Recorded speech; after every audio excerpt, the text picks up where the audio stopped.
یہ ہر گھر کا مسئلہ ہے، چاہے کوئی دیندار گھرانہ ہے، ریلیجس فیملی ہے یا ریلیجس نہیں ہے، یہ مسئلہ ہر جگہ ہے، پڑھے لکھے ہیں یا ان پڑھ ہیں۔ آئندہ جنریشنز بہت بڑے فتنے میں ہیں، فتنہ ہر ہاتھ میں ہے، ہر ہتھیلی پر ہے، اور وہ بڑھتا ہی چلا جا رہا ہے، فیسلٹیز بڑھتی ہی چلی جا رہی، اور پوری دنیا ان کے سامنے ایکسپوز ہو چکی ہے۔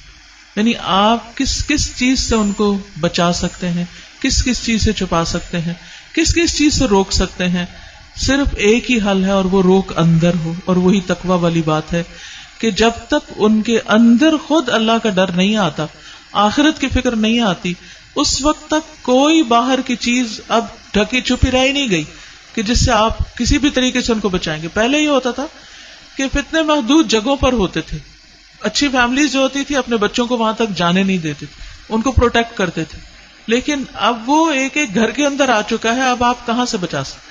آپ سو رہے ہیں، آپ کو نہیں پتا آپ کے بچے اپنی رضائی کے اندر کیا دیکھ رہے ہیں، کیا کر رہے ہیں، کیا سن رہے ہیں، کہ کانوں کے اندر کچھ لگا ہوا ہے، کچھ دیکھ رہے ہیں۔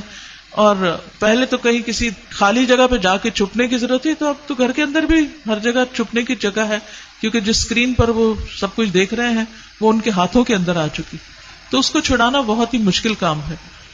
اس کے لیے جو پرسنل میرا ایکسپیرینس ہے وہ دو چیزیں، ایک تو یہ کہ ہم اسکولوں سے تو جو اسکول ہیں انہی میں ہی جائیں گے، اور جو باہر معاشرہ ہے اور جو کچھ ہو رہا ہے وہ سب وہ کریں گے، اس سے کاٹ تو نہیں سکتے۔ میں نے سب سے زیادہ جو دعائیں مانگی ہیں، رو رو کے مانگی ہیں، سجدوں میں پڑھ پڑھ کے مانگی ہیں، وہ اسی کے لیے مانگی ہے کہ اللہ میرے بچوں کو ایمان دے۔ یہ صرف پچھلے 5 سال میں جتنی چینجز آئی ہیں وہ اس سے پہلے شاید کئی 100 سال میں نہیں آئی تھی، اور اتنا شدید پریشر تھا۔ اور پھر دوسرا کیا کیا، یعنی اللہ تعالیٰ سے خود ہی مانگا۔ دوسرا یہ کہ ہر تھوڑے عرصے کے بعد عمرہ، اللہ کے گھر چلو، کیونکہ اللہ کے گھر کا جو جلال ہے، اور اللہ تعالیٰ اگر انسان کو کہیں سب سے زیادہ محسوس ہو سکتے ہیں تو وہ بہت جگہ ہے۔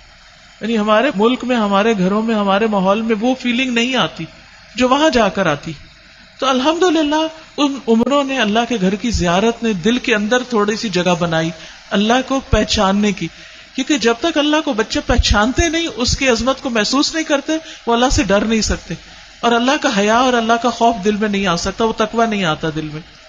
تو اس سے یہ ہے کہ وہ ایسی جگہ ہے جہاں اللہ ماشاءاللہ سب کو جا کر یقین ضرور آتا کہ کوئی ہے ایک جس نے یہ سب کچھ بنایا۔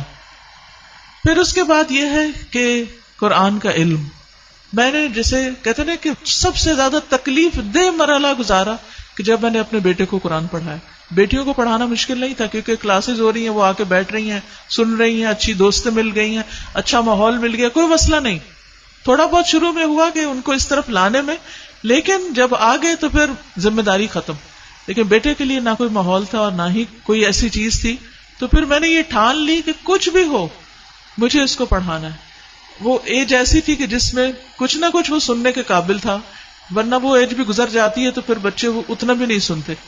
اور میں نے اپنی ساری مصروفیات کو سیکنڈری کر کے، حالانکہ میں انتہا درجے کی مصروف، گھر کی بھی ذمہ داریاں، باہر کی بھی، لیکن میں نے اس کو اپنی پرائرٹی نمبر 1 سمجھا کہ یہی بات جنہوں نے کی ہے کہ جب وہ مر جائیں گے تو پھر ان کا کیا بنے گا، یعنی ہمارے مرنے کے بعد تو جو ہوگا سو ہوگا، ان کے مرنے کے بعد ان کی قبروں کا کیا حال ہوگا اور ان کی آخرت کا کیا ہوگا۔ تو اللہ سبحانہ وتعالیٰ نے قرآن مجید میں فرمایا قوا انفسکم واہلیکم نارا، اپنے آپ کو اور اپنے گھر والوں کو آگ سے بچاؤ۔ ایمان والوں کو خطاب ہے کہ اے ایمان والوں اپنے بچوں کو آگ سے بچاؤ۔ تو اگر ساری دنیا کو بچانے کی فکر کر رہے ہیں تو اپنے بچے کو کیسے نہیں بچائیں گے؟ تو پھر میں نے اس کے ٹائم کے مطابق جب اس کا موڈ بنے، لیکن روز کی شرط رکھی تھی کہ ہر روز پڑھیں گے تھوڑا تھوڑا، 2 آیتیں 4 آیتیں، 1 رکوع 2 رکوع 1 ربع، اور اس طرح کر کر کے میں نے پورا قرآن اس کے ساتھ پڑھا کہ مجھ سے نہیں ڈرے، اللہ سے ڈرے، میری خاطر نماز نہیں پڑھے، اللہ کی خاطر پڑھے، میری وجہ سے کچھ مت چھپائے جو دیکھ رہا ہے، اللہ سے ڈر کے چھپائے۔ تو یہ کسی حد تک فائدہ مند ہوا۔ یہی ماؤں سے کہوں گی کہ ساری مصروفیات اپنی جگہ ہیں، لیکن بچے آپ کی پرائرٹی نمبر 1 ہونے چاہیے۔